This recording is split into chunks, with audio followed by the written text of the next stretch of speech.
she said, "Sir, are you okay? Is something wrong? Can I do something for you?" And I said, "I need to use a phone." And she said, "You can use that pay phone right there." And I was like, "No, I'm not going to use that pay phone." She's like, "Is there something I need to..." I said, "You can call the cops for me." And she went and called the cops.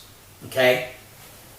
And I know in my heart that that girl must have been a child of God. And that that girl was used of God to deter what they were about to do to me. Because I realize now, with all the false flags and all the garbage you see on TV, I realize now I was going to be framed. And that most likely that girl would have been one of the people to get shot up in there. And you would have seen, people would have seen me on TV. My mom would have seen me on TV. And I went crazy, holding a bunch of kids hostage and killed a bunch of people. And it all been garbage.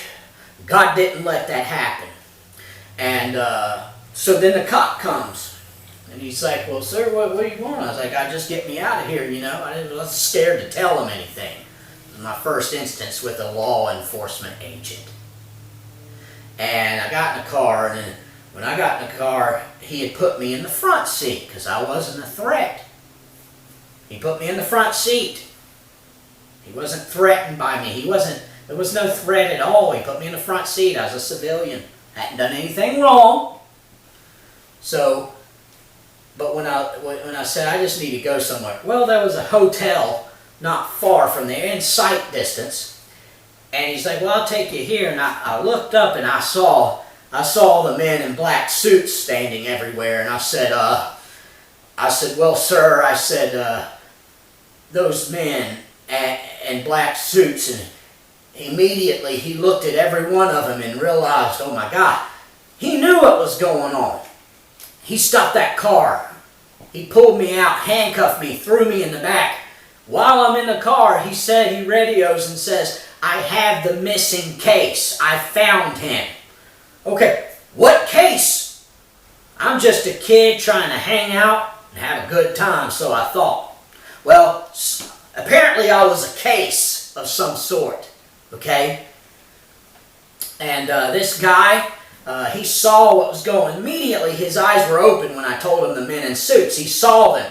And then he radios in after he, illegally arrests me, throws me in the car. I had no rights. No, I didn't even done it. I did nothing wrong, but said those men, and I pointed out men in suits. And that got me arrested. 100% breaking of the constitutional rights that I was supposed to have in this country. I lost everything at that moment. I didn't have those rights. They didn't apply to me for some reason. This cop radioed in, "Where's that such and such place?" And it was a different station place. Well, it wasn't even real. It's like this hole in the wall place. So he takes me in there. He looks through my wallet and whatever else, and there's nothing in there bad or anything. He gives me my wallet back. Two guys come in with a stretcher and say, "Get on here." And I said, "No, I'm not getting on there." And they said, "Get on here or we will put you on here." And I said, "Okay," because I knew that at that moment I didn't have the rights that I was supposed to have. I didn't have anything, and I hadn't done anything wrong. So they put me in an ambulance, tell me to sign the papers. I said, "I'm not signing nothing." They say, "Okay, we'll handle it." Nobody ever told me anything that I'd done wrong, because there wasn't anything I'd done wrong. What I'd done wrong was something that was right. It was just wrong in the evil people's eyes. What did I do? I just saw reality. I stood up against tyranny trying to tell me who I was going to be in life when that's not who I was. That's my wrong. I chose to make a moral decision and obey God's word and be who He created me to be. That was my wrong. So I go, they take me to the hospital, and I remember, them asking me, if I was hungry, and I knew, after everything else, I knew that they would drug me if I ate something. And they hooked me up to electroshock therapy, and which that obviously toned me down a little bit. So then they came and asked me again, "Oh, are you sure you don't want something to eat?" Well, at that time, through the electroshock therapy, my intensity of survival, I was brought down a few levels and was less resistant to what they were trying to do. So I said, yeah. Well, guess what it was? Spaghetti. Spaghetti with Parmesan cheese all over the top, so I couldn't see the white drug powder sprinkled all over it. I knew when I ate it that it was drugged, but there was like no resistance in me. And so I remember eating that. Well, I remember also, I think, when I used the payphone, I had called a friend that was in the other town, which was a few hours away, but I did not tell him where I was or anything like that. I left a message just saying, "I'm looking for you," okay? Well, in the hospital, these weird things were taking place where I started hearing voices telling me what to do, and there was some kind of exercise with my eyes and stuff, and I realized it was bringing me back into mind control, back into where I was before all this just broke loose on me, and trying to put me back in the place that they wanted me, okay? Because I had stepped out of that place majorly to the point where they were going to end my life. Well, I know that it was the hand of God that did not allow that. It was the power of Jesus Christ that kept me alive. And so what I did, was just listen to the voices. I had no resistance. And the next thing I know, whoever knows or how long, the guy that I had called shows up, and he happened to be gay. And I remember when he walked in, I felt this sickness that I'd never felt before. I felt this intense feeling, and it was like, ugh. And I know what I was feeling then. I was feeling the gay spirit, the gay devil. I was feeling that homosexual entity, and it was evil, and it was not good. And so I remember, doing that. And I said, "How did you know where I was?" He said, "Well, you called me." And I said, "I never told you where I was." He's like, "Well, I just found out." But I would say, "No, you didn't." I knew that then he was part of this, And then I remember getting in the car with him. And I remember before I left, though, the officer who illegally arrested me and threw me in there was standing at the door. And I remember walking by, and I turned around, and I remember saying, "Thank you." Because I knew, even though what he did was what he did, and it was evil and wrong, he was still used, in a sense, as a life-saving vessel. It's hard to look at it that way, but that's a reality.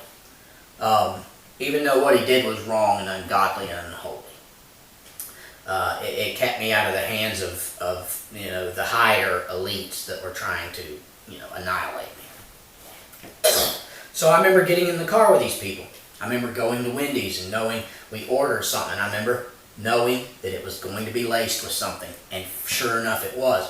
Then I remember going into a gas station, and I remember the teller there looking at me straight in the eyes, looking all over me, saying, "He'll be fine. He's going to be all right now." And, I was drugged up at that point with stuff I'd never experienced, and so I was just very, unresistant to anything. But I was very aware of what was going on. Very aware of it. And I remember being in a vehicle, or we got in their vehicle, in my friend's vehicle, supposed friend's vehicle. And I remember when we were driving, the road signs and the lights and certain trucks would pass by, and there was just this exercise with my eyes and the coloring on the lights and everything. And I remember, I would have to focus in and out with my eyes, and I know that what that was doing was trying to bring me back into a certain state of mind that was just heavily controlled. Well, I remember when I would doze off or start thinking again, that my supposed friend would reach up to his car and he would push something, and there would be a buzzer go off, and it would make me stare right back into everything, what the thing was. And this was and I never forgot that. And then we went to his mom's place, and I just remember never sleeping that night, because I thought I was, they were going to kill me. This place was out in the middle of nowhere. After that, for 16 years, I remained a heavily targeted individual. I went back to my mom's for a little while, and I would get phone calls with harassing noise tones, people on them saying weird things, and they would happen all the time when I was home.